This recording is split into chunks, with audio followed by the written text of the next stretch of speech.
Hello everyone, welcome to the channel मेरा math. मैं एक बार फिर से आपके साथ आया हूँ। जैसा कि इस वीडियो में आप देख रहे होंगे, हम इस वीडियो में CHSL का जो टारगेट है वीक 2 का असाइनमेंट, उस असाइनमेंट का सॉल्यूशन लेकर आए हैं जिसमें आपको दिक्कत हुई है। वीक 2 के सॉल्यूशन में बहुत लोगों ने बनाया है और कुछ क्वेश्चन हमारे पास आए हैं। ओवरऑल हमने देखा कि परसेंटेज में एक क्वेश्चन है, मतलब परसेंटेज आप लोग का लगभग सही है, परसेंटेज में आप लोग को ज्यादा दिक्कत नहीं है। प्रॉफिट लॉस में थोड़ा सा आप लोग को एफर्ट डालना होगा और सिंपल इंटरेस्ट और कंपाउंड इंटरेस्ट में तो हम इस पे ज्यादा जोर देंगे, थोड़ा सा कॉन्सेप्ट भी हम समझाएंगे। हमारे पास क्वेश्चन कुछ ज्यादा है इस वीडियो के लिए, तो थोड़ा सा फास्ट भी चलेंगे और आपके समझ में भी आएगी।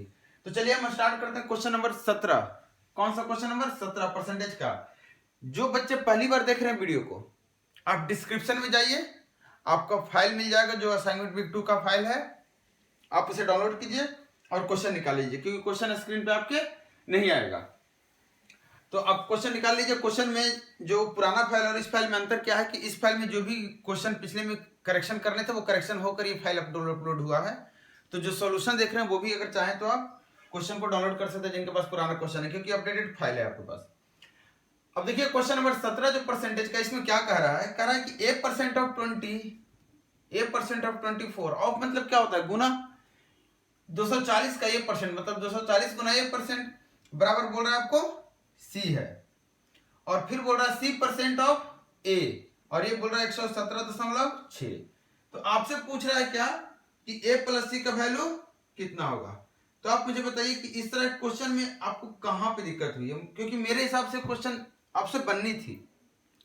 देखिए क्या है, A% 240 बराबर C दिया हुआ है, तो आप यहां से A बटा C अगर निकालने की बात करें या C बटा A निकालने की बात करें तो A को इधर लेके चलाएंगे, परसेंटेज नीचे रह जाएगा, तो कितना हो जाएगा 240 बटा 100। तो अगर आप बात करेंगे तो कितना आ गया 12 बटा 5। आपसे देखिए यही बात तो यहाँ पे कर रहा है C बटा A। आप मुझे बताइए कि अगर A को थोड़ा देर के लिए 12 है तो 12x बोल देते हैं, बोल दीजिए बाय C 12x हो गया और ये कितना 5x। तो C कितना हो गया 12x, परसेंटेज को नीचे ले आइए, A कितना हो गया 5x, और यही तो आपको दिया हुआ है, 12 पे कितना होता है 60, 0 से 0 कटा और इधर 6 आ गया, 6 से काट देते हैं इसको, 6 और 5 4 और 6, और ये 10 जो है यहाँ दशमलव के साथ गुना हो जाएगा तो कितना हो जाएगा 196। तो ये किसका वैल्यू आ गया एक्स स्क्वायर का, तो एक्स की वैल्यू कितनी हो गई 14, और आपको निकालना है A प्लस सी। A प्लस सी मतलब 12x प्लस 5x कितना हो गया 17x, 17 गुने 4 कितना होता है 238। इसमें कहां दिक्कत हुई थी आपको, अब देखिएगा, आप शायद डर गए होंगे ये देखकर ये कहां पे मिस्टेक हुआ, क्योंकि मुझे नहीं समझ में आ रहा है कि इस क्वेश्चन में आपने कहां डरा। मुझे लग रहा है कि आपने स्टार्ट नहीं किया होगा ये सब देखकर, तो स्टार्ट आप एक बार करते तो आपको मिलता कुछ स्टेप और आगे का स्टेप दिखता। तो हमारा ये पहला क्वेश्चन था जो कि परसेंटेज का एक सिंगल क्वेश्चन था। हमारे नेक्स्ट क्वेश्चन पे प्रॉफिट लॉस के आप निकाल लीजिए। प्रॉफिट लॉस का क्वेश्चन नंबर 15, प्रॉफिट लॉस का क्वेश्चन नंबर 15। देखिए प्रॉफिट लॉस का जो क्वेश्चन नंबर 15 ये क्या कह रहा है, क्वेश्चन कह रहा है कि एक आर्टिकल है जिसका mark price 1.2 times it's cost price है।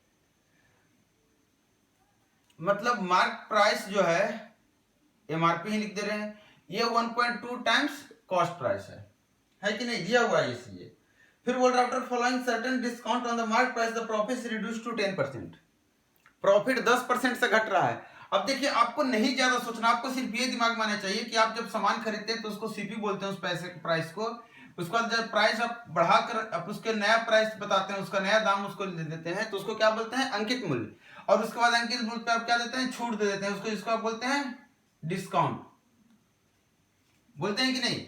और इसके बाद जिस दाम पे आप बेचते हैं छूट देने के बाद, इसी को आप बोलते हैं कि ये विक्रय मूल्य हमारा है, यही बात होती है। और तब जाकर आप देखते हैं कि भाई मैंने खरीदा था इतने में, बेच दिया इतने में, तो प्रॉफिट लॉस आपको दिख जाता है।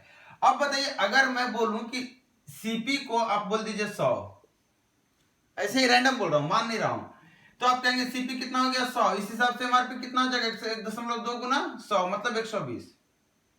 CP को 100 इसलिए मान रहा हूं क्योंकि आगे चलकर बोल रहा है कि वो डिस्काउंट कितना दिया है कि उसका प्रॉफिट क्या हो गया 10% रह गया है।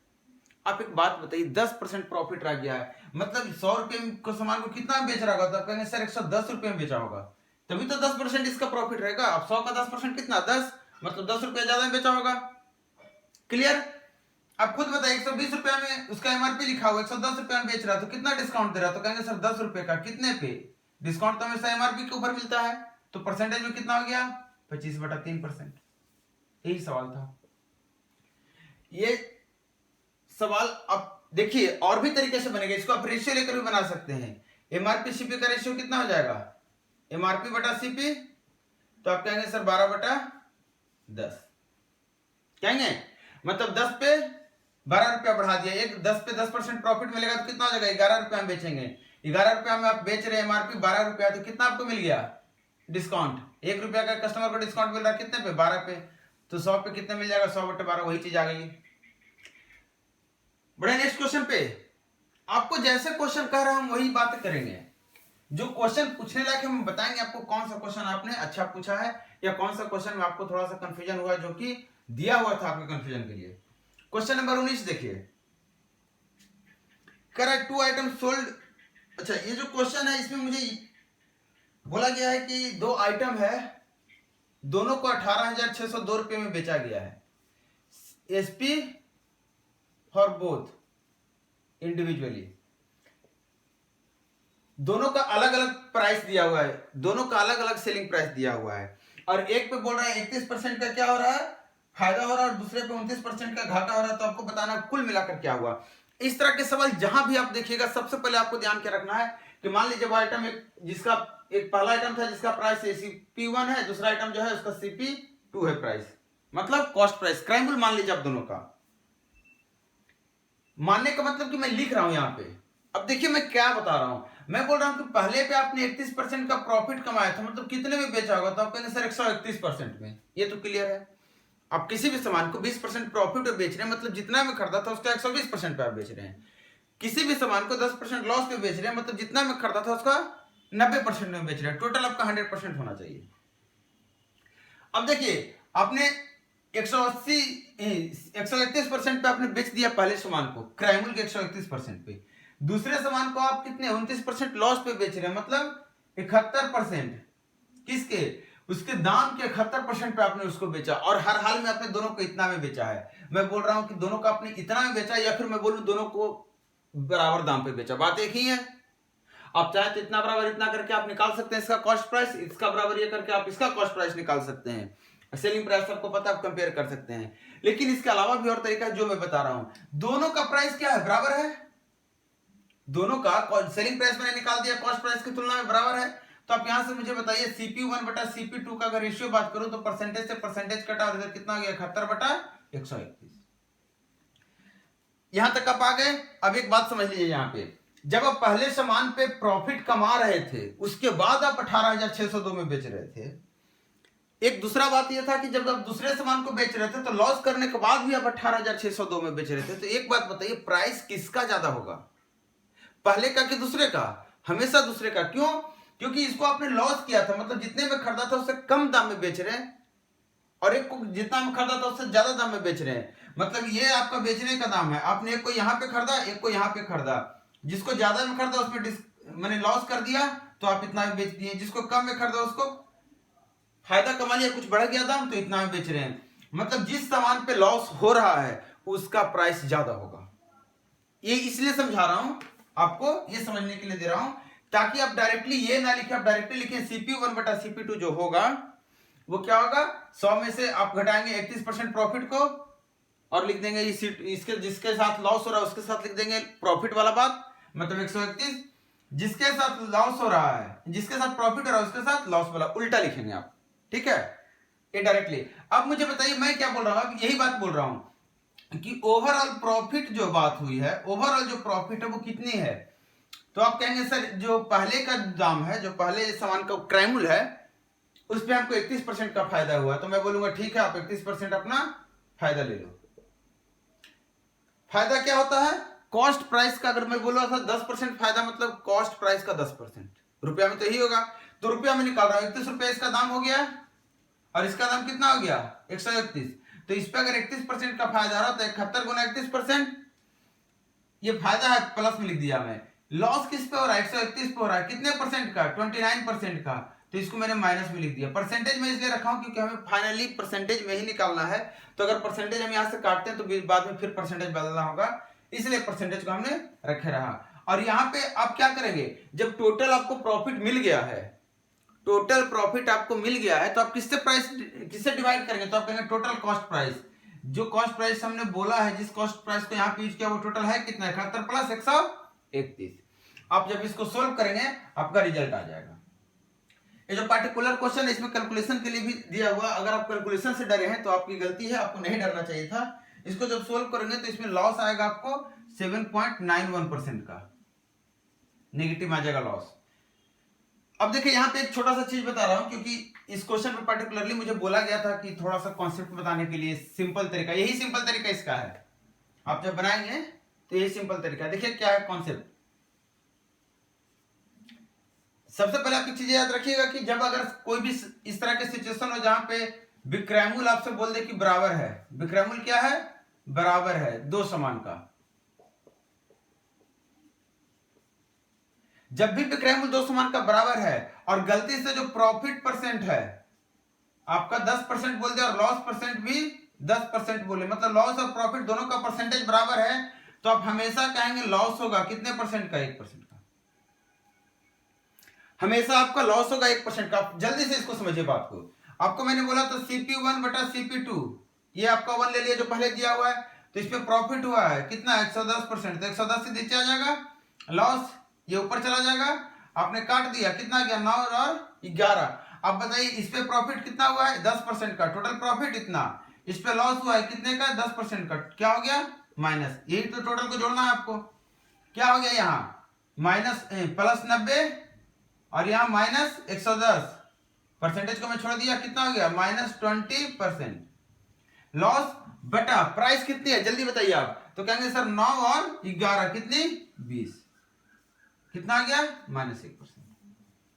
तो जब परसेंटेज बराबर हो लॉस और प्रॉफिट का, मतलब हानि और लाभ का प्रतिशत बराबर दिया हुआ हो, तो हमेशा 1% का लॉस होगा, हमेशा क्या होगा, 1% का लॉस होगा। आपको ये ध्यान रखना है। और अलग अलग दिया हो तो हमें उसी मेथड से निकालेंगे रेशियो, रेशियो में जो आएगा उसी को हम प्राइस मान के आगे बढ़ेंगे।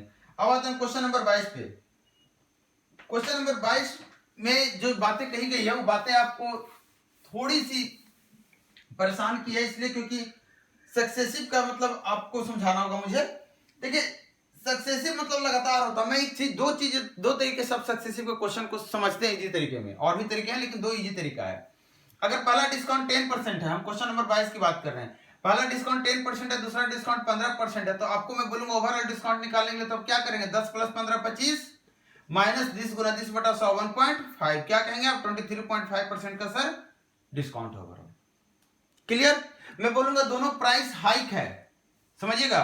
पहले आदमी खरीदा 10% बढ़ा दिया दाम, फिर उसका मूड चेंज हुआ, फिर से 15% बढ़ा दिया, तो आप कहेंगे सर ओवरऑल जो प्राइस हो गया 10 + 15 और प्लस 20 × 10 बटे 100।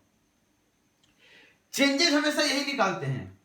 अब अगर आपको इसमें तकलीफ है थोड़ा सा, मतलब कहने का मतलब आपको इस पे कमांड नहीं आ रहा है, आप इसमें बार बार दिक्कत हो रहा है, सर कहां पे आपने लॉस में माइनस कर दिया, कहां प्लस कर दिया, ये नहीं समझ में आ रहा है, तो आप तो इतना बताइए कि अगर यहां पे प्रॉफिट है और मतलब यहां पे पहले आपने डिस्काउंट लगा दिया, यहां पे आपने उसके बाद डिस्काउंट 2 लगा दिया, चलिए 1 और 2 कर देते हैं, तो आप मुझे बताइए जो भी प्राइस रहा होगा, डिस्काउंट जब लगा दिया हमने 10% का, तो उसकी वैल्यू कितनी रही होगी, 90%। 90% को फ्रैक्शन में लिख सकते हैं, या फिर आप ये कहिए 10% मतलब 1/10, मैंने 10 को सामान को आप 9 में बेचने के लिए तैयार हो गए हैं पहले डिस्काउंट के बाद, तो ये आपकी नई वैल्यू है, ये आपकी पुरानी वैल्यू है। 10% आपकी शुरुआत की वैल्यू थी, जिसको आपने 10% डिस्काउंट देकर 9 बना दिया, आगे भी आप डिस्काउंट दे रहे हैं, इसका मतलब आगे और इसी में आप चेंजेस करेंगे। नई वैल्यू जो है, ये नई वैल्यू 9 नहीं है एक्चुअली, नई वैल्यू 10 नहीं, पुरानी वैल्यू 10 नहीं है। अगर पुरानी वैल्यू 10 है तो और नई वैल्यू कितनी है, 9 है, मतलब इसको एक साथ बात करेंगे नई वैल्यू को, तो बोलेंगे 9/10 है। 10 अगर पुरानी वैल्यू है तब 9 है नई वैल्यू, तो ये हो गया आपका टोटल नया वैल्यू। और अगर 9 को नई वैल्यू बोल रहे हैं तब पुरानी को 10 वैल्यू बोलिए, या फिर सीधे बोले टोटल नई वैल्यू, ये हो गई। अब इसी पे तो आगे डिस्काउंट लगेगा, तो 15% डिस्काउंट मतलब कितना हो गया, 85% में आप बेच रहे हैं, तो ये आपका ओवरऑल नई वैल्यू हो गई। आप जब इसे गुना करेंगे तो जो भी ऊपर में वैल्यू आएगा वो ओवरऑल कुल सब कुछ हिसाब करने के बाद जो नया वैल्यू बनेगा वो हो जाएगा, और ये हो जाएगा पुराना वैल्यू जहां से आपने शुरू किया था, जो एकदम स्टार्टिंग, मतलब कहने का मतलब इस केस में जो जितना में आपने खरीदा था वो ये हो जाएगा, और फाइनली आप जितना में बेच रहे हैं वो ये हो जाएगा। आपको यही कॉन्सेप्ट लगाना हमेशा।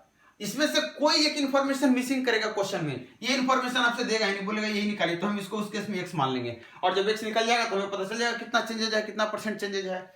ये इंफॉर्मेशन दे देगा आपसे, ये निकाल देगा, ये दोनों इंफॉर्मेशन दे देगा आपसे, ये पूछ देगा, जो कि इस क्वेश्चन में मैं एग्जांपल में बताया हूं। अब देखिए क्वेश्चन नंबर 22 को इसी मेथड से कैसे बनाएंगे। क्वेश्चन नंबर 22 में क्या करा कि एक आर्टिकल है जिसको 900 रुपए मार्क प्राइस है, एक कस्टमर 2 को लगातार डिस्काउंट देकर 648 रुपए में बेचता है, और यदि पहला छूट 20% है तो बताइए दूसरा छूट क्या होगा। आपने 900 में खरीदा था सामान को, आप ध्यान दीजिए, देखिए मैं कर दे रहा हूं क्या, मैं बोल रहा हूं कि भैया आपने 900 में सामान खरीदा था, देखिएगा 648 रुपए में फाइनली आपने बेच दिया। ये दोनों डिस्काउंट के बाद है, तो आपने, मैं बोला वो पहला डिस्काउंट आपने कितना दिया, आपने बोला सर 20%, 20% का मतलब 80% में आपने बेचा, मतलब जो भी सामान का दाम था उसका 4% में आपने बेच दिया, बेचा कि नहीं।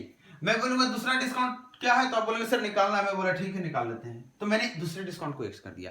ये जो डिस्काउंट है बताएगा यहाँ पे जो चेंजेज आया है पुराना वैल्यू और नया वैल्यू में, वो चेंजेस बताएगा ये एक्स यहाँ पे, क्योंकि पूरे की जगह पे मैंने एक्स डाल दिया। आप इसको सोल्व कीजिए तो कितना हो जाएगा, 9 से कितना हो गया, 9 से 63, 9 दूनी 18, और ये 18 74, और 5 से 20, और फिर 10, और फिर 9। आप देख रहे हैं कि एक्स जो आ रहा है 10 से 9 हो गया है, मतलब कितना परसेंट घटा है, 10%। यही डिस्काउंट है हमारा। आगे बात समझ में, तो आपको यही करना है, जो फ्रैक्शन नहीं दिया होगा उस फ्रैक्शन को आपको मान लेना है, बाकी निकाल देना है। और भी मेथड इसके हैं, आप मेथड और भी है, आप उस मेथड से भी चल सकते हैं। देखिए ओवरऑल आप पता कर लीजिए कितना परसेंट का डिस्काउंट हुआ है, आप इतना में बेच रहे हैं, मतलब कितने का डिस्काउंट है, तो आप कहेंगे सर यहां से हो गया 2, यहां से हो गया 5, और यहां से हो गया 2, 252 रुपए का डिस्काउंट है, तो डिस्काउंट परसेंटेज कितना हो जाएगा, 9 दूनी 18, 28% का हो गया, 100 को गुना कर दिया यहाँ पे परसेंटेज के लिए, तो 28% का हो गया। अब खुद बताइए, पहला आपको 20% का डिस्काउंट है, दूसरा आपको कितने परसेंट का डिस्काउंट है, x% का, तीसरा क्या होता है 20 गुना x/100 और बराबर 28%। तो 20 इधर जाएगा तो बचेगा क्या है, इतना 8, मैंने सिर्फ 8 रखा। अब यहाँ पे देखिए ये कितना हो जाएगा, 1/5, तो क्या हो गया 4x/5 बराबर कितना हो गया 8, 4 से काट दीजिए 2, और x की वैल्यू कितना आ गया 10%। आप और चाहेंगे जुबानी बनाना तो आप देख लीजिए, अगर 2 का सम 28 आ रहा मतलब 30 के आसपास सम होगा, ऑप्शन का हेल्प लीजिए, ऑप्शन देखिए 10 है कोई, तो आप देख लीजिए 10 और 20 30 होता है, -2 28 होता है, तो आप इस मेथड से भी चल सकते हैं। अब आ रहा हूं नेक्स्ट क्वेश्चन पे, क्वेश्चन नंबर 25। क्वेश्चन नंबर 25 में जो आप कंफ्यूजन हो गया, ये आपके कंफ्यूजन का विषय था थोड़ा सा, आपको इसका कॉन्सेप्ट मैं समझा दे रहा हूं। क्वेश्चन नंबर 5 क्या बोल रहा है, कह रहा है कि एक आर्टिकल है, मतलब 25 आर्टिकल है जिसका कॉस्ट प्राइस वही है जितना 26 आर्टिकल का सेलिंग प्राइस है। मतलब कोई आदमी आप ऐसा कर सकते हैं कि भाई बेवकूफ इतना था कि उसने 25 सामान खरीदा, कुछ पैसा लगाया, और जब बेचने गया तो 35 सामान बेच दिया, तब जाकर उसका पैसा निकला। कहने का मतलब ये कि आपको सिंपल लॉजिक बता रहा हूं, 25 सामान उसने खरीदा था, अब वो मार्केट में बैठा सामान लेकर 25 सामान बेच दिया, उसने देखा कि मेरी पूरी लागत अभी तक नहीं निकली है, उसने अपने पड़ोसी से बोला, पड़ोसी दुकानदार से, भैया कुछ सामान और देना मुझे, उसने कहा चलो भाई 2 और ले लो, उसने 2 लिया, अब 2 सामान उसके ऊपर उधारी हो गया है, ध्यान रखना आपको, 2 सामान उसके ऊपर उधारी हो गया, ये 2 सामान बेचा, इसको पैसा मिल गया उस 2 सामान के लिए, अभी भी इसका पूरा पैसा कवर नहीं हुआ जितना लागत था इसका, इसने बगल वाले से सामान ले लेकर बेचा, तो पता चला 10 सामान और बेच दिया, कितना सामान, 10 सामान और बेच दिया, तो 10 सामान जो बेचा है तब जाके इसका पैसा पूरा लागत निकला है। मतलब ये जो 10 सामान ये अपने जो सामान लेकर आया था उसमें से जो 10 सामान का जो पैसा आया है, एक्चुअली यही उसका ओरिजिनल लॉस है कि नहीं। आप खुद देखिए, अगर 25 सामान को खरीदा है और उसमें 35 सामान बेचना पड़ा है, मतलब 10 सामान की जो वैल्यू उसने कमाई है बेचकर, वही इसका क्या है, लॉस है। ज्यादा सामान बेचना पड़ रहा तो हमेशा लॉस होगा। प्रॉफिट कब होता है, जब 25 सामान खरीद कर लाए, 2 सामान में पैसा निकाल लिया, 10 सामान में पैसा निकाल लिया, 20 सामान में पैसा निकाल लिया, आप इससे ज्यादा सामान बेचने जा रहे हैं, मतलब लॉस हो रहा है आपका। तो आपको लॉस कितने का हो रहा है, यहाँ पे 10 सामान का, आपकी लागत कितनी है, तो आप कहेंगे सर 25 सामान का क्रय मूल्य, मैं बोलूंगा और कुछ, तो आप बोलेंगे सर 35 सामान का विक्रय मूल्य, भी तो लागत ही है ना। 25 सामान का क्रय मूल्य की बात करें या 35 सामान का विक्रय मूल्य की बात करें, दोनों क्या है, लागत है। हमने एसपी में हमें यहाँ पता है विक्रय मूल्य के रूप में हमने यहाँ पे लिखा है लॉस को, तो हम विक्रय मूल्य के रूप में क्रय मूल्य को लिखेंगे। अब यहाँ से आप निकाल लीजिए कितना गया, 2 से काट 5 से काट दीजिए, 2/7 इतना परसेंट का क्या हो गया, इसको लॉस हो गया। तो इस तरह के क्वेश्चन को एक तरीका और बता रहा हूं, उसके बाद आपको एक वो तरीका बताऊंगा जो कि आप डायरेक्टली देखकर क्वेश्चन बना सकते हैं। देखिए इसमें सीपी बटा एसपी अगर आप रखते हैं तो क्या हो जाता है आपको 35/25 रेशियो में ले लेते हैं। कहने का मतलब जिस सामान का दाम 35 रुपया था उस सामान को आपने 5 रुपया में बेचा है 25 रुपया में। इसका मतलब जिस सामान का दाम 7 रुपया में जिसको आपने खरीदा उसको 5 रुपया में बेचा, 2 रुपया आपने लॉस किया, कितने में खरीद कर 7 रुपया में खरीदा, तो आपका लॉस कितना परसेंट हो गया, तो आप कहेंगे 200/7%। क्लियर। और भी तरीके इस क्वेश्चन को बनाने के लिए आप ऐसा कर सकते हैं कि भैया पूरी लागत जो है इस तरह क्वेश्चन में दे रखा है 25 का सीपी 35 के एसपी के बराबर है, आप पूरी लागत को बोल दीजिए, दोनों का एलसीएम मतलब 375 एलसीएम आएगा। अब बोले 375 रुपए इसकी पूरी लागत थी, तो मैं बोलूंगा एक सामान का कीमत कितना आ गया, 25 सामान का क्रय मूल्य इतना, तो एक सामान का क्रय मूल्य, तो आप कहेंगे सर 25 कितना आ जाएगा, 35 5 5 या 15 175 एलसीएम होगा। तो 25 सामान की कीमत 175, तो एक सामान की कीमत तो आप कहेंगे सर 7 रुपया, मतलब 7 रुपया एक सामान का क्रय मूल्य हो गया। मैं बोलूंगा 35 सामान को बेचकर आपने 175 रुपया कमाया, तो एक सामान को कितना में आपने बेचा, तो आप बोलेंगे सर 5 रुपया में। तो 5 रुपया में बेचकर 7 रुपया में आपने कमाया तो आपको 2 रुपया का लॉस हुआ, हर एक 5 रुपया पे 7 रुपया पे, तो आपको लॉस परसेंटेज कितना आ गया, ये हो गया। जो शॉर्टकट मेथड जो ट्रिक है वो ये है कि अब देखिए ज्यादा सामान अगर बेचा है, ज्यादा सामान बेचा तो उसको लॉस है, कितना ज्यादा बेचा वही लॉस है, 10 ज्यादा बेचा है कितना उसका लागत है, तो जितना सामान टोटल बेचा है वही उसका लागत है। आप बता दीजिए कितने, हाँ आप क्या कर लीजिए, इसको परसेंटेज में बदल लीजिए। अगर प्रॉफिट होगा तो आप जितना कम सामान बेचेगा उतना ही बचत होगी उसकी, जितना कम सामान बेचेगा अगर मान लेते 25 का बोलता प्रॉफिट 20 के सीपी के बराबर है, 20 के एसपी के बराबर है 25 सामान का क्रय मूल्य, तो आपसे पूछूंगा लॉस, तो आप बोलेंगे 5 सामान बचा लिया इसने, 5 सामान बचा लिया 20 बेचकर, तो प्रॉफिट कितना हो गया, तो ये हो गया। तो इस तरीके से आपको क्वेश्चन को डील करना है। आ रहे हम अगले क्वेश्चन पे, क्वेश्चन नंबर कौन सा, 26। अब देखिए 26 नंबर क्या करा man buy an article for 28।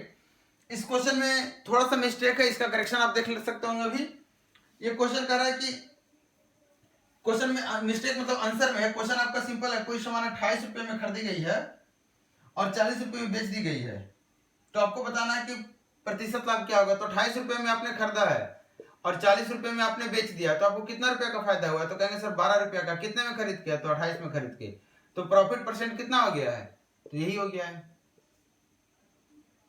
अब आते हैं क्वेश्चन नंबर 28 पे।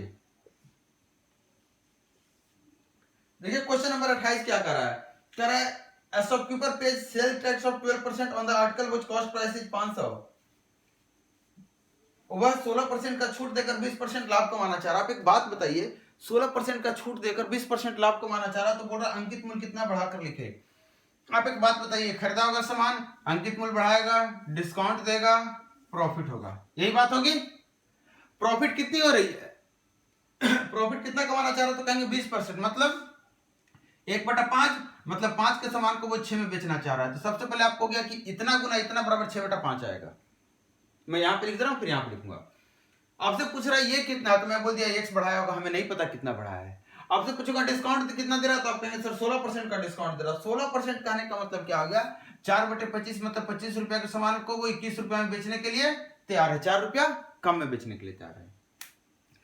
आप बताइए इतना गुना इतना बराबर इतना। अब आपको दिक्कत हो रहा होगा टैक्स का, टैक्स क्या था बताता हूं क्या है। वो बोल रहा है 500 रुपया उसने खरीदा है, जिसपे उसको 12% टैक्स देना है सरकार को। मतलब जिस सामान को उसने 500 रुपया खरीदा है, एक्चुअली उस पे 12% टैक्स देगा, मतलब 60 रुपया उसकी और खर्चा है उसके ऊपर। मतलब अगर 560 रुपया खरीदता है तभी जाके उसको लागत के बराबर उसको, मतलब नो प्रॉफिट नो लॉस में रहेगा।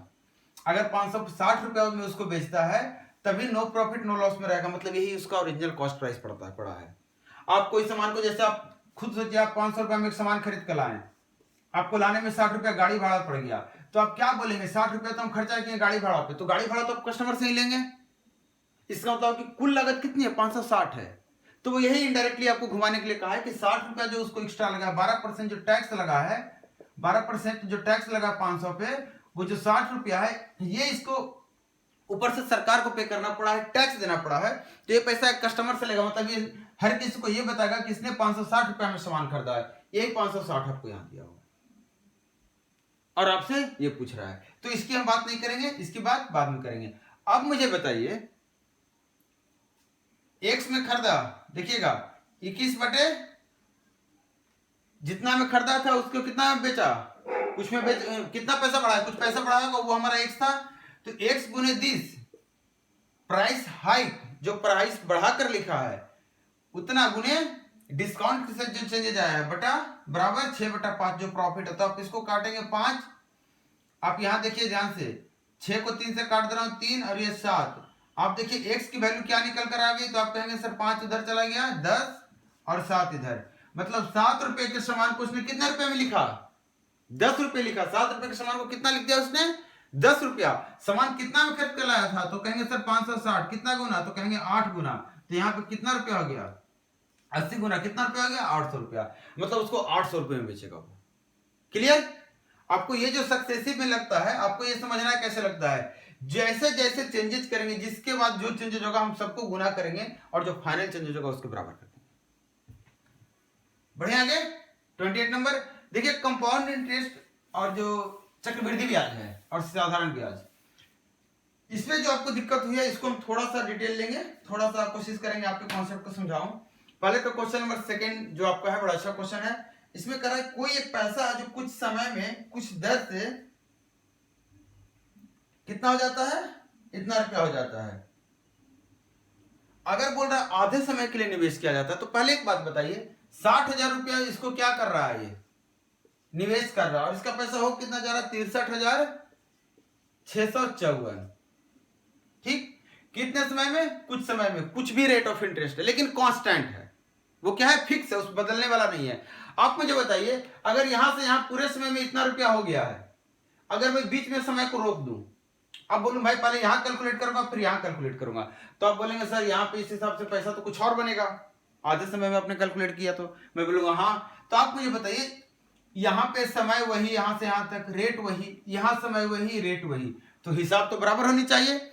मतलब यहां से जितना गुना ये बढ़ेगा तो P बटा इतना ही गुना बढ़ेगा ना, और यहां भी वही गुना बढ़ेगा, और इस हिसाब से आप जब कोल सोल्व करेंगे तो क्या हो जाएगा आपका, इसका रूट आ जाएगा। आप कहेंगे सर इसको गुना कैसे करेंगे, रूट निकालेंगे। आपको गुना नहीं करना, आपको रूट नहीं निकालना है, आपको ऑप्शन भी तो देखना है, आपके पास ऑप्शन भी तो एक है। आप ऑप्शन को देखिए, आप देखिए रूट जब भी निकालेंगे तो इस 4 जीरो का स्क्वायर रूट 2 जीरो में बदलेगा, वो लास्ट में आपका रहेगा, यहाँ पे कुछ भी रहे, आपके पास एक ऑप्शन है ऐसा, आप टिक मार के निकल जाइए। दूसरा चीज क्या है कि ये जो अगर मेथड आपके दिमाग में है, आप ध्यान दीजिएगा, इसमें हमेशा क्या होता है, जब बीचों बीच टाइम पे आप आते हैं तो बीचों बीच का जो वैल्यू होता है दोनों के गुणनफल के स्क्वायर रूट के बराबर होता है। तो अब जैसे ही देख लिया आपने 60,000, आपने समझ गया कि 2 जीरो इसमें आएगा, स्क्वायर रूट निकालेंगे, अब 2 जीरो टिक मार के निकल गए। जैसे आप खुद देखिए, अगर बोलेगा, बोलता है यहाँ पे 4 साल की बात करता, इसका मतलब 2 साल इधर कहानी होती है और 2 साल की कहानी इधर होती। तो इतना रुपया जितना 2 साल में हुआ होगा, जितना गुना बढ़ेगा उतना ही गुना हर 2 साल में बढ़ेगा वो। तो यहां से 2 साल में आप कहेंगे इतना गुना हो गया, फिर कहेंगे इतना गुना हो गया, तो इसी रेट से ये बढ़ते जाएगा हर एक 2 साल में। यहाँ पे आप कहेंगे सर 6 महीने का था, तो इसका आधा कितना हो गया, 3 महीने, आधे समय की बात कर रहा वो, तो 3 महीने में हो गया, तो 3 महीने में जितना बढ़ेगा यहाँ पे उतना ही उसी दर से यहाँ भी बढ़ेगा, जितना गुना यहाँ होगा उतना ही गुना यहाँ भी होगा। एक दूसरा मेथड, नॉर्मल मेथड क्या है, एक और तरीका है, आप समझने की कोशिश कीजिएगा कि 60,000 रुपया पे इसने ब्याज कितना कमाया, तो आप कहेंगे सर 3654 रुपया। इसका मतलब इसका आधा के आसपास ब्याज यहां मिला होगा और आधा के आसपास जब दोबारा कैलकुलेट हुआ होगा। पहले आधे समय में इसका कितना 1827 रुपया आ रहा है, इसका मतलब 1800 के आसपास पहले आधे समय में ब्याज मिला होगा, दूसरे आधे समय में भी 1800 के आसपास। अब आपको एक कॉमन सेंस लगाना है कि ये जब पहली बार कैलकुलेट किया होगा तो सिर्फ इस पे ब्याज मिला होगा, जब दूसरी बार कैलकुलेट किया होगा ब्याज तो इस पे भी मिलेगा और इसके ब्याज पे भी मिलेगा, मतलब दूसरी बार का ब्याज पहली बार के ब्याज में ज्यादा होगा। तो दोनों बराबर ये नहीं हो सकता, मतलब पहली बार अगर थोड़ा सा कम होगा 1827 माइनस कुछ होगा, तो दूसरी बार 1827 प्लस कुछ होगा। आप ऑप्शन देखिए और बताइए 1827 माइनस कहाँ है, तो आप कहेंगे सर 1809 में, बात सही है, लेकिन अगर 1809 ब्याज यहां मिला है तो जब इस पे द्वारा ब्याज कैलकुलेट करेंगे तो दशमलव क्रिएट करेगा, जबकि यहाँ पे आपको एक होल नंबर दिया हुआ है, एक परफेक्ट नंबर दिया हुआ है, इंटीजर दिया हुआ है। इसका मतलब ये क्या होगा एग्जैक्टली 1800 होगा, क्योंकि 1800 एक ऐसा नंबर है जिसमें 2 जीरो है, और 2 जीरो के साथ आप किसी भी परसेंटेज का खिलवाड़ कीजिए, कितना भी रेट परसेंट लगाएंगे तो परसेंटेज बढ़ा के जब 100 करेंगे तो ये 2 जीरो कट जाएगा, इसका मतलब एक होल नंबर बनेगा। इस हिसाब से आपका ये कभी दशमलव नहीं होगा। आप कहेंगे सर कोई ऐसे भी होंगे जो सोच रहे होंगे सर 1809 रुपये में 3% 100/3% लगा दीजिए, 100/9% लगा दीजिए, आप लगा सकते हैं, होल नंबर आएगा, लेकिन आपको इतना ज्यादा दिमाग नहीं लगाना। अगर इतना आर्गुमेंट या फिर इतना दिमाग में आपकी बात आ रही है तो आप पहले मेथड से चल जाइए। पहला मेथड सिर्फ आपको देखना और ये करना, ये मैं क्या बोला था, ये ऑप्शनल है, ये आपके दिमाग में स्ट्राइक करती है, पहले तो आप इसको ले चलिए, अदरवाइज आपके पास ये फिक्स में एक और नॉर्मल मेथड है जो कि इजी भी है, देखते के साथ आप इसको हिट कर सकते हैं। अब आता हूं मैं दूसरा क्वेश्चन में, क्वेश्चन नंबर जो 4 है। क्वेश्चन नंबर 4 में कह रहा है सर्टेन सम इन्वेस्टेड, एक निश्चित सालाना दर पर निवेश की गई निश्चित राशि 5 वर्षों में बढ़कर 2 वर्षों की तुलना में इतना गुना हो जाती है। एक निश्चित सालाना पर 5 वर्षों की तुलना में, मतलब यहां से कोई राशि जो है 5 साल में जितना हो रहा है वो 3 साल का कितना गुना है, 3 साल की बात कर रहा है ना, 2 वर्षों की तुलना में।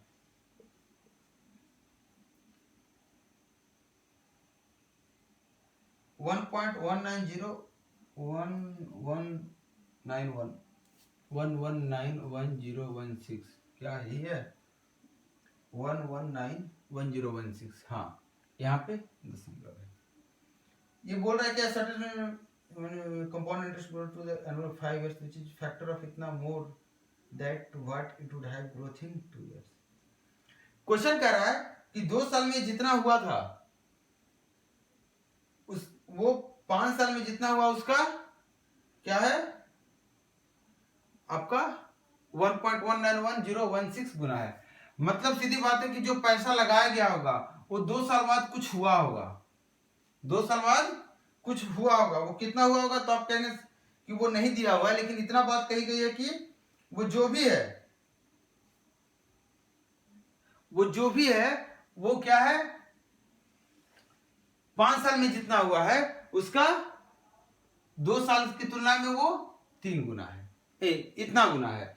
तो आप मुझे बताइएगा, छोटी सी बात करते हैं कि मैं बोलूंगा यहाँ पे 1 रुपया बना था, मतलब 2 साल बाद जो धन था वो कितना हो गया था, 1 रुपया हो गया था। अब मैं आपसे पूछ रहा हूँ 5 साल बाद कितना होगा, तो आप कहेंगे सर इतना गुना 1, कहेंगे कि नहीं कहेंगे? तो आप मुझे बताइए कि इतना गुना 1 हो गया है, अगर 2 साल में इतना हुआ है, यहां से यहां इतना हुआ है, इसका मतलब आप सीधी बात करेंगे कि 1 साल में वो धनराशि यहां से इतना हो गया होगा, हुआ होगा कि नहीं? तो आप मुझे बताइए कि अगर आपको अब तो क्वेश्चन आपको सिंपल हो गया है, क्या हो गया सिंपल, कि कोई धनराशि 3 साल में 1.191016 इतना गुना हो गया है, तो आपका वो धनराशि कितना था या रेट ऑफ इंटरेस्ट कितना है? तो अब आप क्या करेंगे इसके लिए, आपको पता है कि एक बात आपको याद रखना है कि अगर रेट ऑफ इंटरेस्ट 10% है, चक्रवृद्धि ब्याज की बात कर रहा हूं, रेट ऑफ इंटरेस्ट अगर 10% दिया हुआ, इसका मतलब होता है 1/10। समझिएगा बात को बड़े अच्छे से, इसका मतलब क्या होता है 1/10। अब एक चीज और है कि अगर 1/10 हो रहा है तो इसका मतलब है कि जो 10 रुपए आपने इन्वेस्ट किया था वो जब पहली बार इंटरेस्ट कैलकुलेट करेंगे, अगर सालाना है तो 1 साल में, तो 10 रुपया 11 रुपया बन जाएगा, और यही हमेशा होगा, हर 1 साल में 10 रुपये 11 रुपया बनेगा। ये पहले साल हो गया, ये दूसरे साल हो गया, अब ये तीसरे साल की बात कर रहा हूं, मतलब ये स्टार्टिंग में है, ये पहला साल है 1 साल बाद, और ये 2 साल बाद। तो आप मुझे बताइए यहां भी तो 10 से 11 होगा, इसका हिसाब तो ही है 10% हर साल पे, तो यहां से भी 10 से 11 होगा, लेकिन पहले साल यहाँ 11 है, यहाँ 10 है, दोनों को बराबर करने के लिए इसको 10 से गुना करें तो कितना हो गया 110 हो गया, और इसको 10 से गुना करेंगे तो भी 10 से गुना हो जाएगा, ये कितना हो गया 100, और इसको क्या करेंगे 11 से गुना, और इसको भी 11 से गुना, तो 100 से कितना हो गया 11 का स्क्वायर मतलब 121। मतलब 1 साल में 10 से अगर 11 हुआ है तो अगले साल कितना हो जाता है 10 स्क्वायर से 11 स्क्वायर, इसका मतलब 3 साल में कितना हो जाएगा 10 क्यूब से 11 क्यूब। क्लियर? अब मुझे बताइए, यहाँ पे बात यही है, 1 रुपया से इतना हो गया 3 साल में, तो 1 साल में कितना हुआ होगा? तो आप कहेंगे सर इसका भी हम क्यूब रूट ले लेंगे और जो दिया हुआ इधर इसका भी क्यूब रूट ले लेंगे। अब आपको इसका क्यूब रूट निकालने के पहले आपको ये चीज का ध्यान देना है कि जो ऑप्शंस हैं वो ऑप्शंस क्या क्या आपके पास हैं। तो आप देखिए कि क्या है ऑप्शन, आपके पास है 6, 8, 4, 5। आप मुझे बताइए 6 का क्यूब करेंगे तो आपको यूनिट प्लेस मैच करेगा, 8 का क्यूब करेंगे तो मैच करेगा कि नहीं? तो आप कहेंगे सर नहीं। कितना है? 4 है, 4 का करेंगे क्यूब तो मैच करेगा, तो आप कहेंगे नहीं। 5 का करेंगे तो क्या मैच करेगा? नहीं। तो आपको डायरेक्टली आंसर 6 मारकर निकल जाना, आपको इसका क्यूब रूट नहीं लेना है। क्लियर? बढ़े अगले क्वेश्चन पे। इस टाइप के और भी क्वेश्चन इसमें है, शायद मिस्टेक मतलब आपके डिस्कशन में भी आएंगे अभी। क्वेश्चन नंबर देखिए 6, करा सर्टेन सम इन्वेस्टेड, चक्रवृद्धि ब्याज पर निवेश की गई एक निश्चित राशि सालाना ब्याज बढ़ने पर क्रमशः 3 और 6 साल में, 3 साल में मतलब जहां भी पैसा आपने इन्वेस्ट किया था वहां से 3 साल की बात कितना हो जा रहा है? 3 साल में 8,000 रुपया हो जा रहा है, जबकि 6 साल में, यहां से 6 साल में 27,000 रुपये हो जा रहा है। आप मुझे बताइए 3 साल में हो गया 8,000, 6 साल में हो गया 27,000, मतलब यहां से अगर यहां की बात करूं तो कितना समय है? तो 3 साल।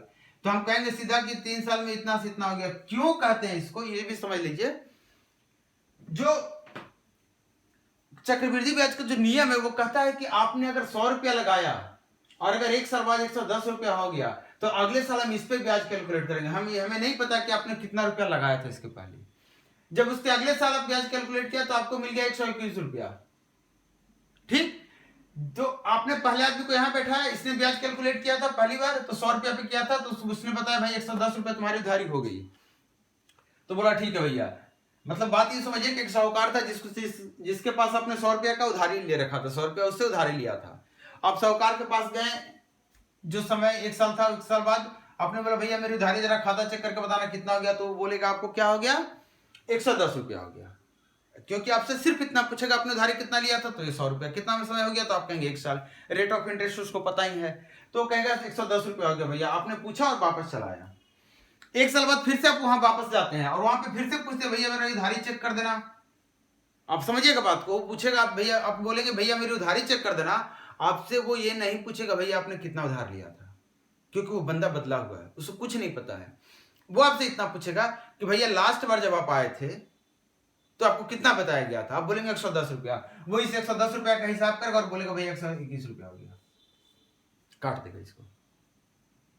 मतलब चक्रवृद्धि ब्याज से कोई फर्क नहीं पड़ता है। चक्रवृद्धि ब्याज जब भी हम कैलकुलेट करते हैं, जिस साल भी कैलकुलेट करते हैं, अगर सालाना कल हिसाब किताब चल रहा है तो पिछले साल जो होता है, पिछले साल की धनराशि को वो क्या बोलता है? प्रिंसिपल बोलता है यही हमारा मूलधन है, हम इसी पे टैक्स लेंगे, इसी पे हम ब्याज लेंगे। पिछली धनराशि जो है इसी को वो क्या बोलता है? मूलधन बोलता है, जब भी आप चक्रवृद्धि ब्याज करेंगे तो अगर बात मैं यहां से यहां करूं तो आप कहेंगे सर 27 का मतलब होगा कि 8,000 रुपया आप यहां पे लगाए थे और 3 साल में इतना हो गया। बिल्कुल यही बात है, 8,000 जो रुपया आपने लगाया था वो 3 साल में यहां से इतना हो गया। तो अभी आपको पता है अगर 1 साल का निकाला जाए तो आप क्या करेंगे? क्यूब रूट करेंगे। तो यहां तो क्यूब रूट आप निकाल लेंगे, 3 जीरो से 3 जीरो कट गया था, तो यहाँ 2 आ गया और 2 से कितना हो गया? 3। अब बताइए कोई भी धनराशि 2 से 3 हो गई, कितनी बढ़ गई? 1 रुपया। कितने पे? 2 पे। तो 100 पे कितना बढ़ जाएगा? तो आप कहेंगे 50 रुपया। इसका मतलब 100 पे जितना बढ़ता है उसको क्या बोलते हैं? परसेंटेज बोलते हैं, रेट ऑफ इंटरेस्ट यहाँ पे कहेंगे। चलिए क्वेश्चन हमारा कौन सा था? 6 नंबर क्वेश्चन था। अब आते हैं क्वेश्चन नंबर 7 पे। अच्छा मैं भी देख रहा हूँ कुछ कहीं कहीं पे ऑप्शन आपका करेक्ट मार्क रह गया है, मैं पुराना फाइल यूज कर रहा हूँ। देखिए क्वेश्चन नंबर 7 क्या करा था? साधारण ब्याज पर। इस क्वेश्चन में एक छोटा सा मिस्टेक हो गया है। मिस्टेक ये है कि जो क्वेश्चन में साधारण ब्याज नहीं होगा, ये चक्रवृद्धि ब्याज की बात कर रहा है। क्वेश्चन में थोड़ा सा मिस्टेक है, आप इसको करेक्शन कर लीजिएगा। इस क्वेश्चन में मिस्टेक है, इसमें थोड़ा सा आप करेक्शन कर लीजिएगा। क्वेश्चन में क्या है? मिस्टेक है। ये बोल रहा है कि 3 साल में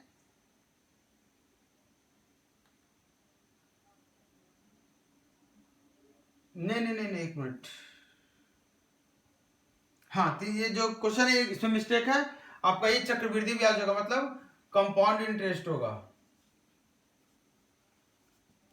सिंपल इंटरेस्ट जो दिया हुआ है इसको काट दीजिएगा, कंपाउंड इंटरेस्ट। अब फाइल में देख लीजिए, करेक्शन है अभी क्या हुआ नया फाइल में। अब क्वेश्चन नंबर 8 पे 7 हो गया, क्वेश्चन नंबर 9 पे आ रहा हूं। क्वेश्चन नंबर 7 बन जाएगा आपसे, देख लीजिए एक बार। क्वेश्चन नंबर जो 7 है उसमें कैसे क्या करेंगे आप, आपसे क्वेश्चन कर रहा है कि जो 5 साल में जो रुपया है वो 1.44 गुना हो जा रहा है, किसकी तुलना में, जो पैसा 3 साल में हुआ है। तो 3 साल में यहां से कुछ हुआ होगा, 3 साल में आप बोलेंगे 1 रुपया हुआ होगा, कहने को तो पी रुपया अगर मान लेते हुआ होगा तो यहाँ भी इतना रुपया बन गया होगा। तो यहाँ से यहाँ कहानी कितने साल की है, 2 साल की। तो 2 साल में अगर पी से इतना हो गया तो पी से पी काट दीजिए, मतलब 1 से कितना हो गया 1.44। आप रूट ले लेंगे तो क्या हो जाएगा आपका, 1 साल की बात आ जाएगी, तो 1 से कितना हो गया 1.2, कितना बढ़ गया 0.2, कितने पे 1 पे, तो 100 पे कितना बढ़ जाएगा, तो इतना गुना इतना मतलब 20। तो 100 पे जितना बढ़ता है उसको क्या बोलते हैं, परसेंटेज। तो 20% आपका रेट ऑफ इंटरेस्ट आ जाएगा। क्वेश्चन नंबर 9 देखिए, कह रहा है 8 साल और 10 साल के लिए 10% सालाना की दर से एक निश्चित राशि पर साधारण ब्याज का अंतर 200 रुपया मूलधन बताइए। 8 साल में 10% के हिसाब से टोटल जो पैसा लगा होगा, जो इंटरेस्ट लगा होगा वो 80% लगा होगा। इतना क्लियर है कि नहीं। The simple interest on certain sum at rate of 10% per annum for 8 years and 10 years is 200। 8 साल में और 10 साल में दर क्या दिया हुआ आपका 10%। तो 10% के दर से अगर 8 साल आप पैसा आपका ब्याज देंगे तो टोटल आपका 80% दे देंगे, किसका, जो भी आपने उधारी लिया होगा। उसी तरह यहां पे कितना दे देंगे 100%, किसका, जो भी उधारी लिया होगा। इसका मतलब दोनों में अंतर कितना आ गया 20%, किसका, जो भी आपने उधारी लिया होगा। तो जो आपने उधारी लिया उसका 20% आपको बोल रहा है क्वेश्चन में कितना है 200 रुपया है। आपसे मैं पूछूंगा इसका 100% क्या है, जो भी आपने लगाया उसका 100% क्या है। अगर मैं पूछूंगा 100% आपको ब्याज मिलेगा तो कितना मिलेगा, तो आप बोलेंगे सर 1000 रुपया, 5 से गुना कर देंगे।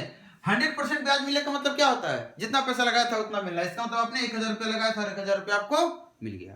तो यही आपका क्या हो गया प्रिंसिपल, क्योंकि आपने इतना ही लगाया था और इतना ही आपको मिला। क्वेश्चन नंबर आगे बढ़ रहे हैं, क्वेश्चन नंबर 11, 12, 13, 15, 4 क्वेश्चन हमारे पास है। क्वेश्चन नंबर 11 देखिए, असम, हाँ ये क्वेश्चन देखिए करा कि 8000 रुपए की राशि 9 महीने के लिए 20% सालाना की दर से उधार दी जाती है। यदि ब्याज तिमाही लगे तो चक्रवृद्धि ब्याज का पता लगाएं।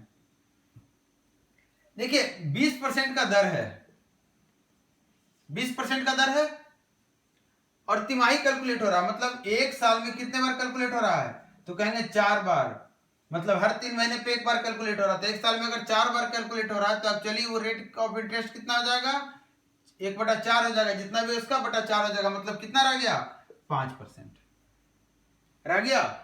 और आपको कैलकुलेट कितने दिन करना है 9 महीने, तो 3 महीने वाला कैलकुलेशन कितने बार होगा, तो आप कहेंगे सर 3 बार।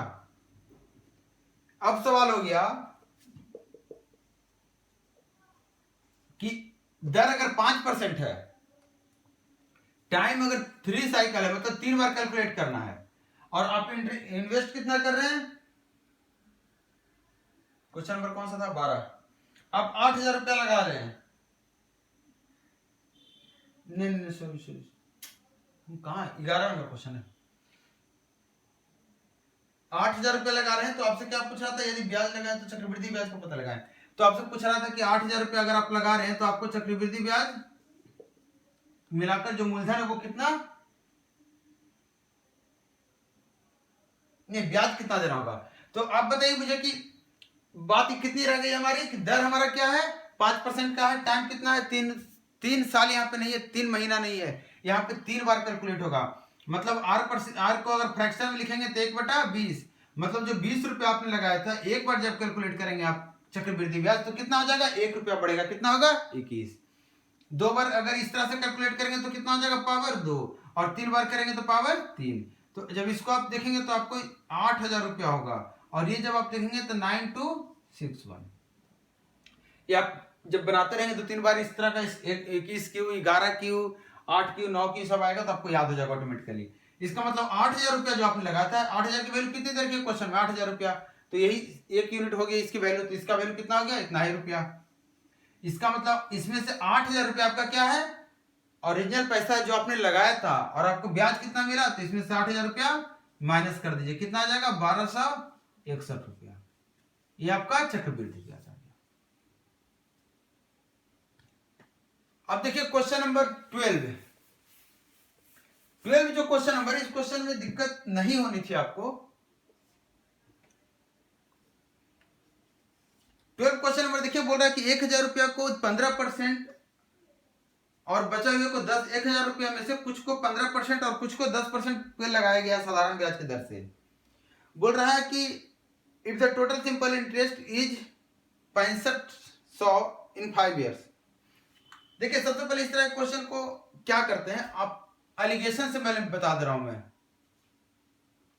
एलिगेशन क्यों लग रहा है, क्योंकि आप 1 रुपया है जिसको आप 2 बराबर भागों में बांट रहे हैं और अलग अलग इंटरेस्ट लगा रहे हैं, मतलब 2 अलग अलग कैलकुलेशन का हिसाब आप बता रहे हैं और साथ में आप ओवरऑल हिसाब भी बता रहे हैं। तो आप मुझे बताइए कि ये जो 15% दिया ये 1 साल का दिया है ना, 1 साल का दिया है, तो 5 साल की बात करूंगा तो आप कहेंगे 75%।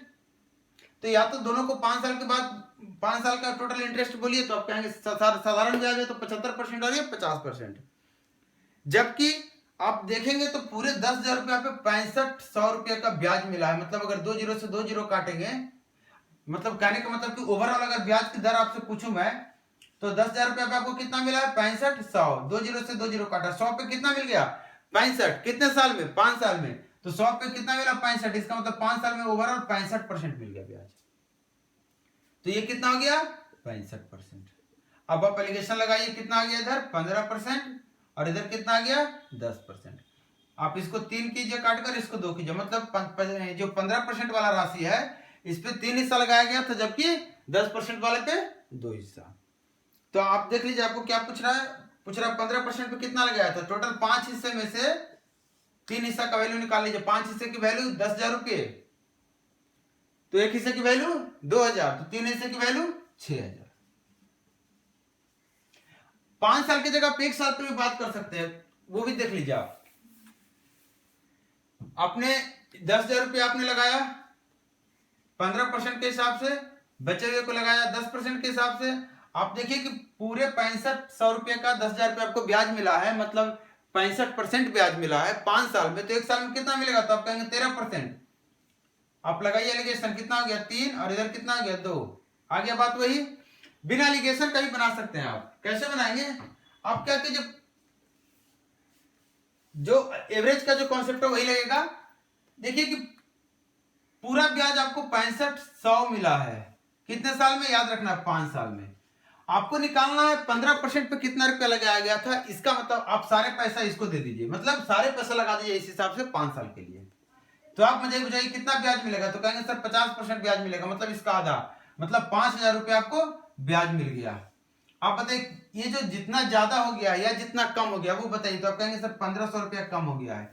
क्यों कम हुआ है, क्योंकि 5% यहाँ पे सारे पैसे को हम 10 पे लगा दिए, 5% छूट गया हमसे, तो ये जो दूरी है 5% की, इस दूरी से हम इसको डिवाइड कर देंगे, पता चल जाएगा हिसाब किताब कितना है। तो कितना आपका आ गया, कहाँ मिस्टेक हुआ,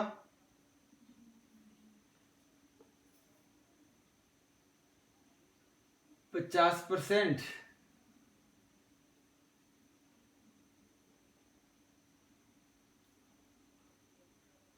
अरे हाँ थोड़ा सा गड़बड़ हो गया यहाँ पे, यहाँ 75 हो जाएगा हमारा, सबको 1 लेना होगा आपको। यहाँ 5 साल को जो है 1 साल में कर दे रहा हूँ। 6500 रुपया कितने पे था 5 साल पे, तो 1 साल पे कितना मिल जाएगा, तो आप कहेंगे 1,300 रुपया। और यहाँ 1 साल पे कितना मिल जाएगा 10% मतलब 1,000 रुपया, तो आपको कितना ज्यादा मिल गया, मतलब कितना कम मिला 300। क्यों कम मिला, क्योंकि ये 5% का अंतर है, मतलब कितना आ गया 6,000 रुपया। जो मिस्टेक हुआ था मेरे में, यहाँ सब जगह 5 लिया था तो हमें सब जगह 5 साल का लेना होगा, यहाँ भी मतलब जब अंतर लेंगे हम यहाँ पे तो 25 से हम वहां पे डिवाइड करते, कितने से डिवाइड करते 25 से। हमेशा ध्यान रखना है, टाइम हमेशा हर जगह बराबर रखना है, नहीं तो गड़बड़ हो जाएगा। तो आप इस तरीके से क्वेश्चन को समझिएगा, आप इसको 2-3 बार वीडियो को देखिएगा, आपका जो भी कॉन्सेप्ट आपको कंफ्यूजन इसके बाद भी रहेगा वो क्लियर हो जाएगा। और अगर इसके बाद भी कंफ्यूजन रहता है तो मैं हूं उसके लिए। देखिए अगला क्वेश्चन क्या है, एक व्यक्ति 3 साल तक 5% की सालाना की दर से 7,000 रुपए की राशि लेता है और यह पैसा 6% सालाना की दर से किसी दूसरे व्यक्ति को देता है। उसके द्वारा 3 साल में कमाए गए लाभ का प्रतिशत बताइए। देखिए इसमें आपसे बात नहीं कर रहा है कि वो साधारण ब्याज है चक्रवृद्धि ब्याज है, तो आपको ज्यादा नहीं सोचना है कि भैया क्वेश्चन टफ ही पूछेगा हमेशा। आपको पहले साधारण ब्याज पे चलना, ऑप्शन मिलेगा टिक मार के निकल जाना, नहीं मिलेगा तब चक्रवृद्धि ब्याज पे आएंगे, क्योंकि हम आप वहां पे आर्गुमेंट नहीं कर सकते जब आप एग्जाम में बैठेंगे तो कि भैया आपने क्लियर क्यों नहीं किया। आप सीधी बात कर रहा है, आप खुद बताइए, सीधी बात कर रहा है कि 5% की सालाना की दर से लेता है 7,000 रुपये 3 साल के लिए, और 3 साल में और उस पैसे को 6% पे लगा देता है 3 साल के लिए। समय दोनों जगह बराबर है, मतलब उधारी कितने लिया है, तो आपसे आप बोलेंगे सर 7,000 रुपये। आप बोलिए 5% पे इसने उधारी लिया है खुद, और 6% पे इसने किसी और को लगा दिया, पैसा लिया और 6% पे किसी और को दे दिया। मतलब यहां से जो पैसा आएगा, देखिए जो पैसा आखिरी आदमी रखा होगा उसी को पैसा पे करना होगा, बीच वाला बेचारा नहीं पे करेगा। क्यों पे करेगा, उसके पास तो पैसा रुका ही नहीं। तो ये पैसा अगर इसमें से 6% का इस ब्याज जब इसको वापस देगा ये, तो एकदम सेम दिन ये जाएगा और पैसा इसको दे देगा। तो ये कितना देगा, ये तो 5% देगा, 1% ये क्या करेगा अपने पास रख लेगा। और ब्याज हम किस पे ले रहे हैं, इसी 7,000 पे ले रहे हैं ना, मतलब 7,000 पे 6% देगा, 7,000 का 6%, उसके बाद 5% पे क्या करेगा वो रख लेगा और 1% उसको दे देगा। ये हर साल ये करेगा क्योंकि ये सालाना ही है। तो 3 साल में टोटल कितना परसेंट कर लेगा काम, ये 3% रुपया बचा लेगा। किसका, इसका, मतलब कितना बचा लेगा आपका 210 रुपया। आप इसको ऐसे भी कह सकते हैं कि 3 साल में टोटल ये 15% इसको इस पैसा वापस करना होगा, जबकि 3 साल में इसको 18% पैसा वापस करना होगा कि नहीं। इसने 6% पे लिया है, तो जब ये 18% इसको वापस करेगा तो ये क्या करेगा 15% इसको दे देगा और 3% अपने पास रख लेगा। जो 3% होगा वो कितना होगा, तो 7,000 का 3% आप निकाल लीजिए, कितना हो गया 210 रुपया। तो बेचारा 210 रुपया कमा के खुश हो जाएगा, है कि नहीं बात। एक आखिरी क्वेश्चन और ले रहे हैं, कर ब्याज के बीच का अंतर पता लगाएं। जब 8,000 रुपए की राशि 1 साल के लिए 10% प्रति वर्ष की दर पर उधार दिया जाता है, जब ब्याज की गणना सालाना और छमाही होती है। ये जो क्वेश्चन कर रहा है बोल रहा है कि 8,000 रुपये को आप लगा रहे हैं, 8,000 रुपये को आप खर्चे पे लगा रहे हैं, मैंने पैसे को इन्वेस्ट कर रहे हैं, तो 10% का दर है और 1 साल का आपके पास समय है, 10% का रेट दिया और समय दिया 1 साल का। अगर आप सालाना इस पैसे से इंटरेस्ट कमाते हैं तो कितना कमाते हैं, अगर आप छमाही कमाते हैं तो कितना कमाते हैं, दोनों में क्या अंतर है, यही बात पूछ रहा है वो। मतलब अगर आप सालाना कमाएंगे तो आपको कितना मिलेगा 1 साल में, इसका 10% मिलेगा, 800 रुपया मिलेगा और आप लेकर आ जाएंगे। लेकिन आपने चालाकी अगर कर दिया कि 8,000 रुपये को आपने सालाना ना करके क्या कर दिया छमाही, तो छमाही जैसे ही करेंगे तो आप कहेंगे सर रेट तो फिर बदल जाएगा, 10% की क्या हो जाएगा छमाही, मतलब साल में 2 बार, मतलब साल में 5% और 5% के हिसाब से 2 बार लगेगा। तो 5% यहां पे लगेगा। आपको पता है 5% का वैल्यू क्या होता है, 5% का मतलब 1/20, मतलब आप 20 रुपया जो आप लगाएंगे वो कितना मिलेगा आपको 21 रुपया 1 साल में, 1 बार में। 2 बार में आपका जो 4,000 रुपया है वो कितना मिलेगा, 400 रुपया कितना मिलेगा 441। आप ब्याज कितना कमा लिया आपने 41 रुपया का, कितने पे 400 पे। आपको लगाना कितना था, तो कहेंगे सर इसका 20 गुना, तो इसका 20 गुना आप कमा लेंगे, कितना हो जाएगा 820 रुपया। क्लियर। अब देख रहे होंगे इस क्वेश्चन को थोड़ा सा छोटा कर दे रहा हूं मैं, और भी छोटा, क्योंकि क्वेश्चन जवानी बनने वाला है, क्वेश्चन के लिए कलम नहीं चलाना आपको। आप देखेंगे कि जो चक्रवृद्धि ब्याज होता है वो ब्याज का ब्याज होता है और दोनों बार वो बढ़ता है। आप मुझे बताइए अगर 5% 2 बार कैलकुलेट करेंगे, पहले 6 महीना भी 5% लगाएंगे, दूसरे 6 महीना भी 5% लगाएंगे, तो आप करेंगे क्या, आप जो भी पैसा लगाएंगे आप पहली बार इस पे 5% उधारी ले लेंगे, मैंने 5% ब्याज कमा लेंगे, बोलेंगे भैया इतना रुपया आया। अगली बार जब कैलकुलेट करेंगे तो कहेंगे भाई मूलधन याद करो कितना था, तो आप बोलेंगे पी था, तो उसका भी 5% जोड़ लेगा वो, और इसका भी जोड़ेगा 5%, मतलब इसका जो 5% जोड़ेगा वही ज्यादा जोड़ लेगा वो, क्योंकि ऐसे तो सीधा इसका 5% इसका 5% 10% तो ले ही रहा है वो, जो कि सालाना हम 10% ऐसे भी तैयार हैं इस बात के लिए। यहां से हमें कोई बदलाव नहीं मिलेगा, बदलाव किससे मिलेगा 5% का 5%, मतलब 25%, 25% मतलब 2.5%, 2.5% मतलब 1/4%, और 1/4% कितना हो जाएगा 8,000 का, आप निकाल लीजिए। तो इस तरीके से और भी इसको ऐसे सोच सकते हैं कि आपको सक्सेसिव का पता है कि कंपाउंड इंटरेस्ट सक्सेसिव लगता है, तो पहले 5% लगेगा, दूसरे 5% लगेगा, और तीसरी बार 5/5 गुने 100% लगेगा। टोटल कितना आ जाएगा 10% प्लस 0.25%। देखिएगा 10% तो ऐसे भी सालाना लग रहा था, जो अंतर आया वो कितना आया है 0.25%। तो आपको जो 8,000 रुपये है उसका 0.25% मतलब 1/4, परसेंटेज मतलब 100, इतना ही आपको निकालना है। तो कितने का अंतर आ जाएगा 20 रुपए का। आपने नॉर्मली भी देखा था कितना रुपया आया था ब्याज उसका 400, हमारा 8,000 था और इस पे 441 क्या किया था, 400 पे कितना आया था हमारा 41 रुपया का ब्याज, तो 8,000 पे 820 रुपया गया था हमारा। हाँ 820 रुपया था, हमसे अंतर पूछा था। और अगर इसी 400 पे साधारण ब्याज लगता 10% तो कितना लगता 40, तो 8,000 पे कितना लगता इतना गुने 20 में भूल गया था करना 800 रुपया, तो अंतर कितना आ जाएगा 20 रुपया का। ये हमारा चक्रवृद्धि ब्याज 820 रुपया जो कि लग रहा था, साधारण ब्याज लगेगा कितना 800, तो अंतर कितना आएगा 20 रुपये का। क्लियर। देखिए यहाँ पे वीडियो को हम क्लोज कर रहे हैं और एक बात आपसे बोल रहे हैं, ये क्वेश्चन नंबर हमारा 15 नंबर था। फाइल आप डाउनलोड कर लीजिए, जिनके पास भी जो मतलब पुराना फाइल आप फाइल डाउनलोड कर लीजिए, जो एडिटेड फाइल है आपके पास, अभी नया फाइल डिस्क्रिप्शन में आप जाकर देखिए। अभी तक जिन्होंने फेसबुक पेज को लाइक नहीं किया आप लाइक कीजिए, फेसबुक पेज पे क्वेश्चन पोस्ट कीजिए, जो भी डाउट क्वेश्चन आपके पास है हम उसका वीडियो में इंक्लूड करेंगे। और एक बात ये कि जो नेक्स्ट वीक 3 का जो टारगेट आपको दिया गया आप उसको जल्दी से कंप्लीट कीजिए।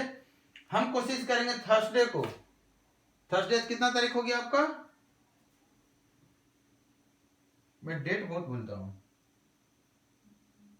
15 जून है, 16, 17, 18 या 19 जून को आपको वीक 3 का सॉल्यूशन मिलेगा। तो आप कोशिश कीजिए जितना जल्दी हो सके उस असाइनमेंट को कंप्लीट कीजिए, और उम्मीद है कल के बाद परसों मतलब एक दिन बाद, आज से एक दिन बाद 16 जून को लगभग 17 जून को हो सकता है, मतलब ये सॉल्यूशन आने के पहले नेक्स्ट असाइनमेंट जो वीक 4 का होगा वो आपको मिल जाएगा। तो आप इस बात के लिए तैयार रहिए और वीडियो को देखिए, लोगों तक पहुंचाइए, शेयर कीजिए जितना ज्यादा कर सकते हैं, और चैनल को सब्सक्राइब कीजिए। Thank you.